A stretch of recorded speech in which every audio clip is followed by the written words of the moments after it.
This is Papa for the boys, here to screech through the elements of treason and sedition with all the sarcastic flair of a boy who's seen too many grown-ups muck things up.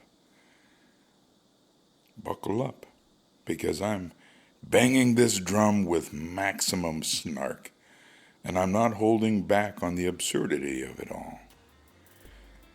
Let's march through the legal muck, shall we?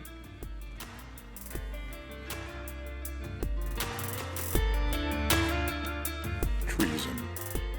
Oh, what a grand word. It's the ultimate betrayal, the kind of thing that makes kings clutch their crowns and politicians sweat through their ill-fitting suits. In the United States, because naturally we're talking about the land of the free and the home of the paranoid, treason is spelled out in the Constitution, Article 3, Section 3, like a rule book for naughty children who dare to cross the big boss. To commit treason, you've got to, 1, owe allegiance to the United States. Because, you can't betray a country unless you're supposed to be loyal to it. Citizens, residents, or anyone who's sworn to uphold the stars and stripes, this one's for you. Try to stab Uncle Sam in the back without owing him loyalty, and you're just a garden variety troublemaker, not a traitor. Yawn. Number 2, levying war against the United States. Oh, how dramatic. This means picking up your pitchfork, or maybe an AR-15 in today's world, and waging actual war against the government. Think armies, battles, or at least really committed militia cosplaying revolution in the woods. It's not enough to just talk about it. You got to be out there causing a ruckus. Anything less and you're just a loudmouth at the bar. Number 3, giving aid and comfort to the enemy. This is the juicy bit. Helping America's enemies, whether it's passing nuclear secrets to a foreign power or baking cookies for an invading army, qualifies you for the traitor badge. But here's the kicker. It's got to be intentional. Accidentally leaving your top secret plans in a coffee shop doesn't count, you clumsy fool. Number 4, 2 witnesses or a confession, because the founding fathers didn't trust gossip. To nail you for treason, they need 2 people to swear they saw you do the dirty deed. Or you've got to confess in open court. No, he said, she said nonsense here. They want hard proof, like catching you red-handed, handing over launch codes while cackling maniacally.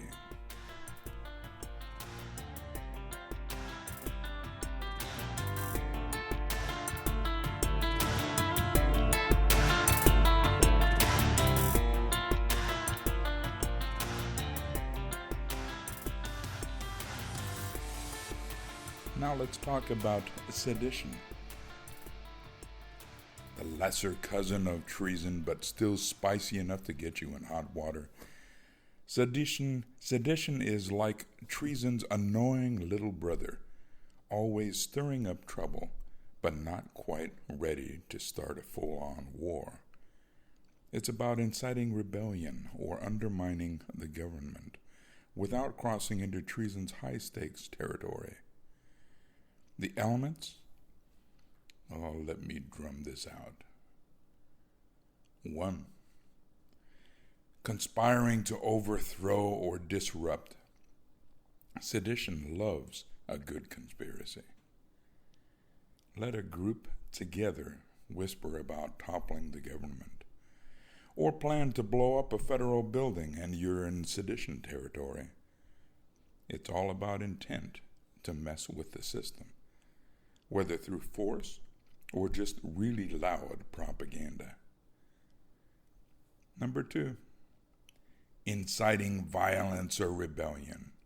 This is where you grab your megaphone and scream, "Burn it all down," to a crowd that's ready to listen.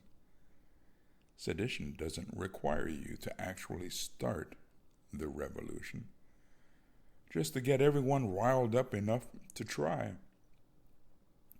Think of it as being the hype man before anarchy. Number 3, opposing lawful authority.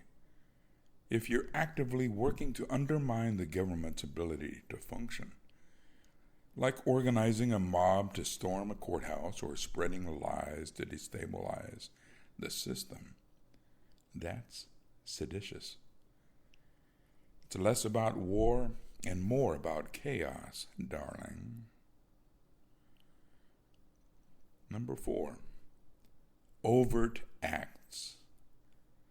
Sedition needs some action, not just daydreams. You've got to take some steps toward your grand rebellious plan, like printing pamphlets calling for a coup or buying a truckload of zip ties for your protest. No action, no sedition, just a grumpy blog post. Now let's be real, my boys. The line between treason and sedition is blurry as my view from an overly bright lit stage.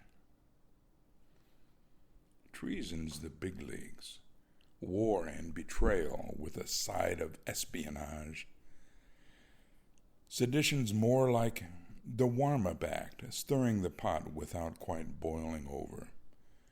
Both can land you in a world of hurt, though, because governments love their stability and hate when you mess with it. In the U.S., treason's super rare. Only a handful of cases in history, because it's so hard to prove. Sedition's a bit more flexible, often slapped on folks who get too rowdy for the government's liking. Look at the Sedition Act of 1918 or the J6, January 6 cases for a modern twist.